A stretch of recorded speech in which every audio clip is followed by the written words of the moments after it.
जय माता की, जय सिया राम।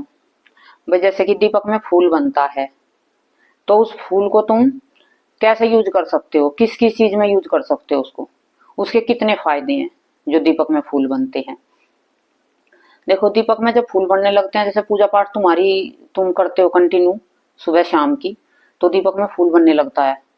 तो कभी कभी ऐसा गोभी के फूल की तरह खिल जाता है, कभी पूरी कली की कली, कभी तुम्हें मतलब अगर अलग अलग प्रकार की आकृति दिखाई देने लगती हैं, जिसका जैसा भाव होता है, जिसकी जैसे अपने इष्ट की पूजा करते हैं उन्हें कभी उसमें ज्योति में उनके दर्शन होने लगते हैं, ऐसी आकृति बन जाती है।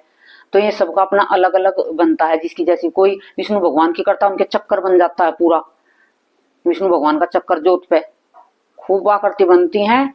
ये मतलब भगवान के संकेत होते हैं कि तुम इष्ट की अपनी पूजा करे तो तुम्हें अपने इष्ट के उसमें दर्शन भी दिखाई देंगे। वो तुम्हारा देखने का नजरिया, कि तुम उसमें अपने भाव प्रकट कर रहे हो, तुम्हें उसमें दिख रहा है, वो हर किसी को नहीं दिखेगा। जैसे तुमने तुम्हारी ज्योत में आकृति बनी है तुम्हारे इष्ट की, तुम देख रहे हो, तुम किसी और को दिखाओगे तो उन्हें नहीं नजर आएगी वो, क्योंकि वो तुम्हारे भाव हैं, वो तुम्हें दिखा रहे हैं कि तुम पे कृपा कर रहे हैं। वे हर किसी पे थोड़ा ना कर रहे हैं, वे तुम्हारे लिए बनाए वो फूल, कि तुम उसे देखो, उसे जानो, कि हम भगवान भी तुम्हें बता रहे हैं, संकेत दे रहे हैं। जैसे बच्चे कहते हैं कि हम भगवान के संकेत समझते नहीं है, हम इशारे समझते नहीं है। ये इशारे संकेत ये भगवान पहले पहले तो ऐसे ही देता है, कभी ज्योति के माध्यम से देते हैं, कभी तुम्हें कोई जैसे पुष्प गिर गया है, जैसे तुमने पुष्प चढ़ाया है, तुम पूजा कर रहे हो तो पुष्प गिर जाता है, वो तुम्हें आशीर्वाद के तौर पे गिर जाता है, तुम्हें बताते हैं कि हम हैं, तुम्हारी पूजा हम स्वीकार कर रहे हैं, हम तुम्हारे पास बैठे हैं, हम तुम्हारा जो भी तुम कर रहे हो हम उसे स्वीकार कर रहे हैं, आपका भोग ग्रहण करते हैं। तो आपको ये संकेत देते हैं छोटे छोटे, जिनके माध्यम से तुम समझ सकते हो कि भगवान जैसे कहते हैं कि हमारी पूजा स्वीकार हुई कि नहीं हुई।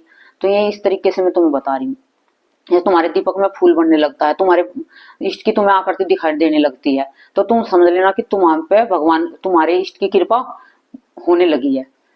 ठीक है, जैसे तुमने अपने इष्ट पे फूल चढ़ाया है और तुम पूजा करते वक्त वो तुम्हारे मतलब गिर जाता है तुम्हारे सामने ही, और तो तुम समझ लेना कि तुम्हारी पूजा तुम्हारे इष्ट ने स्वीकार कर ली है, तुम्हें आशीर्वाद दे दिया है कि बच्चे अब और ज्यादा आगे बढ़ो और पूजा पाठ करो, मेरा आशीर्वाद तुम्हारे साथ है। ऐसे भगवान हमें आशीर्वाद देते हैं, ऐसे हमें समझाते हैं, इशारे करते हैं। लेकिन कुछ बच्चे हैं इशारे समझ नहीं पाते हैं। एक बहन कह रही थी, उसके वो हर रोज बेचारी बहुत कमेंट करती है, बहन माफ करना मेरे को, मैं तेरे हर कमेंट के जवाब नहीं दे सकती, क्योंकि बहुत से कमेंट है जो तेरे मुझे समझ में नहीं आते बहन। पता नहीं क्या क्या लिख देती है, उल्टा उल्टा सा हिंदी में लिखती है, लेकिन पता नहीं वो कौन सी भाषा मतलब किस तरीके से लिखती है कि समझ में नहीं आता है। वो आज उसने कल कमेंट कर रखा था कि मेरे को जो भगवान इशारे करते हैं मैं समझ नहीं पाती हूँ। इशारे तुम ध्यान के माध्यम से समझे करो, उन्हें समझने की कोशिश करे करो, उन्हें तुम्हें कैसे बताओगा कोई कि इशारे कैसे समझो। मैं तो तुम्हें ये संकेत बता रही हूँ, तुम किस तरीके से समझो। तुम्हारे पता नहीं क्या क्या संकेत देते हो, तुम्हारे पास शक्ति बैठ के तुम पूजा करते हो। तो बहुत कुछ मिलता है। कभी कभी जैसे तुम माँ की जैसे पूजा कर रहे हो, तुम आंखें बंद कर रहे हो, तुम्हारे मतलब आंखों के सामने इतना तेज, इतना मतलब इतनी रोशनी फैल जाएगी एकदम, जैसे सूर्य का प्रकाश हो जाता है, जैसे सूर्य की मतलब धूप निकलती है, इतना उजाला हो जाता है। तो तुम समझ लेना कि भगवान जैसे तुम पूजा कर रहे हो उनकी में तुम्हारे साथ साथ सामने बैठे हैं। वे जो भी तुम पूजा पाठ कर रहे हो उन्हें सुन रहे हैं, तुम पाठ सुना रहे हो पाठ सुन रहे हैं, तुम भजन सुना रहे हो भजन सुन रहे हैं।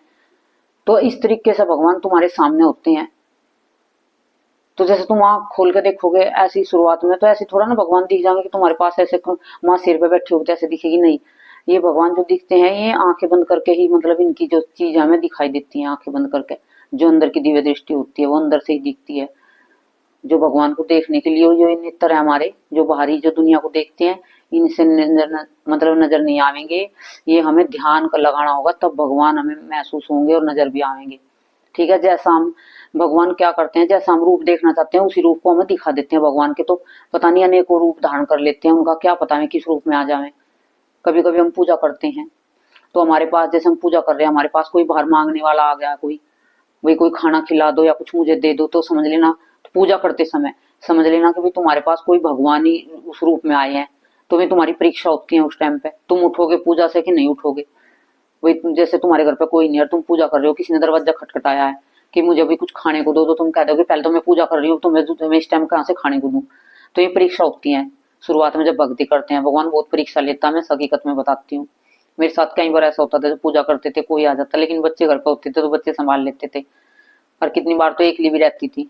तो कभी कभी क्षमा मांग के अरदास लगा के माँ से मतलब जाना पड़ता था कि पता नहीं भाई कोई कैसा है, किसको क्या जरूरत है। तो परीक्षा बहुत होती है, परीक्षा तो अलग अलग तरीके की परीक्षा होती है। मैं कहती हूँ कि परीक्षा हर किसी की होती है और बहुत ज्यादा होती है। तो जैसे भी फूल बनता है, उस फूल को तुम कैसे यूज करो। तो तुम्हें क्या करना है, जैसे फूल आ जाता है, उसको फूल को बहुत से कहते हैं कि हमारा पूजा करने के बाद तो गाय भी फूल हो जाता है। जैसे ही तब तक दीपक चलता है तब तक तो फूल बना रहता है, फिर गायब हो जाता है।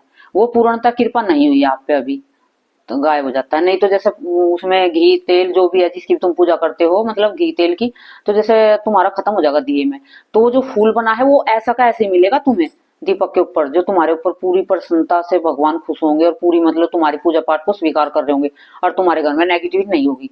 जैसे किसी का फूल खत्म हो जाता है, उसके घर में नेगेटिविटी होती है, ये तुम्हें मैं एक आज कारण बता रही हूँ, इसके कारण तुम समझ सकते हो, क्योंकि वो नेगेटिविटी उस फूल को गिरा देती है ताकि तुम देख ना सको उसको, तुम भगवान की कृपा को समझ ना सको, तुम्हें वो रोकती है, तुम्हारी पूजा पाठ में बाधा डालती है। जो घर में नेगेटिविटी होती है वो फूल को वो गिराती है। जैसे बहुत से बच्चे को समझ नहीं आता है कि हमारा फूल तो बना था, इतना अच्छा फूल बना था, लेकिन पता नहीं बाद में कहाँ गायब हो गया। तो वो समझ लेना बच्चों, उसके घर में नेगेटिविटी है जिसका फूल गायब हो जाता है। नहीं तो फूल तुम्हें पूरा का पूरा ही मिलेगा, जोत होने समाप्त होने के बाद भी, ठंडी होने के बाद भी। मैं ऐसे ऐसे मतलब ये वीडियो मैं मतलब अपनी पूजा पाठ के मैं दिखाना नहीं चाहती हूँ किसी को, नहीं तो मैं इसमें तुम्हें दिखा सकती हूँ, क्योंकि कहते हैं कि पूजा पाठ जो भी अपनी होती है उसे गुप्त रखना होता है, अच्छा रहता है। और भी ये दीपक में फूल बनना, ये तुम ज्यादा इनको मतलब बाहर मत दिखा बताया करो, किसी को ना दिखाया करो। तुम्हारे दीपक में फूल बनना शुरू होगा तो तुम अपनी पूजा पाठ बढ़ा दो और समझ लो कि तुम पे कृपा होने लगी है।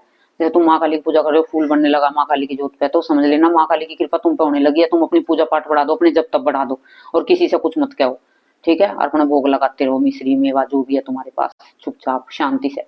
और जैसे उस फूल बनता है तो उसको किसी के जैसे बहुत से बच्चे हैं कि क्या देते गायब हो जाता है, उसे पहले उतार के रख लो, तो वो बना रहता है ना। उसे एक वो आती है नक चुट्टी, पलक्कर बोलते हैं जिसे, उससे उतार लेते हैं उसे जोत पे चलती हुई पे। और एक तुम उसे डिबिया में रख सकते हो, उन्हें ऐसे धीरे धीरे इकट्ठे कर लो, ठीक है। फिर उन्हें यूज कैसे करना है, जैसे किसी को नेगेटिविटी है तो उसमें उसे सिंदूर मिला के, जो माँ की पूजा करते हैं और जो हनुमान जी की करते हैं वो बाबा जी का सिंदूर मिला सकते हैं उसमें, ठीक है, चूल्हे वाला।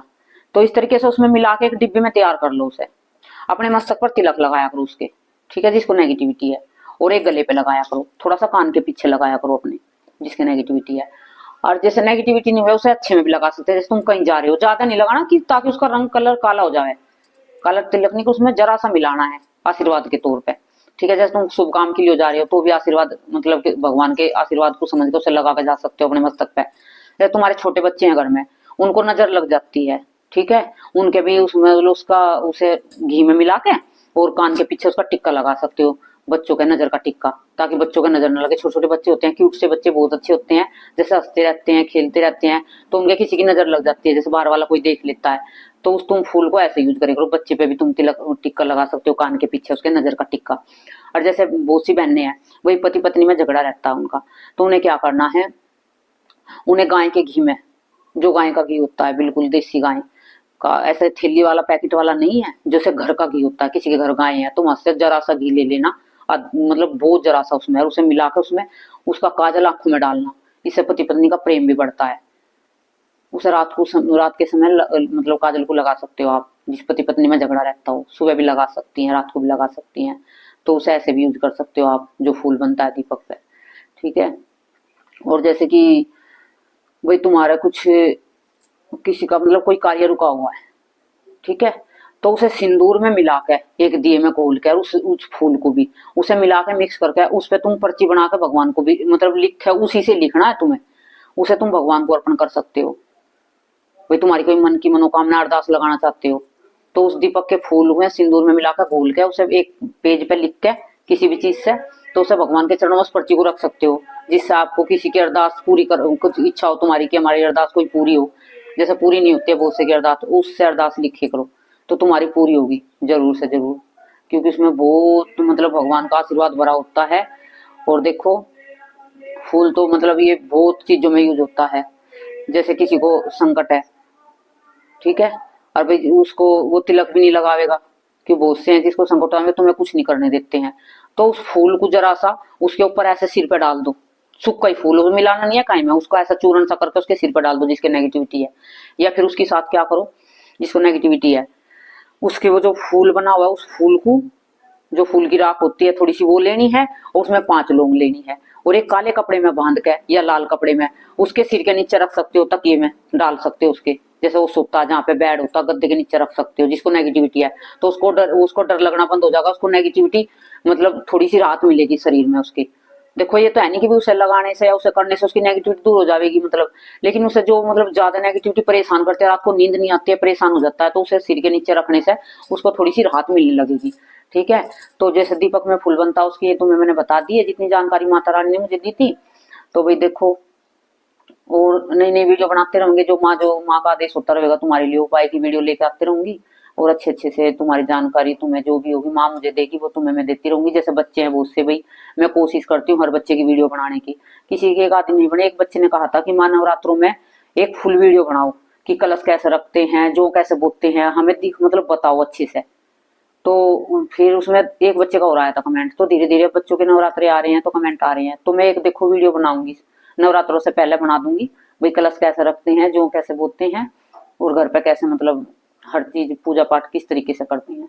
ठीक है, जय माता की, जय सिया राम।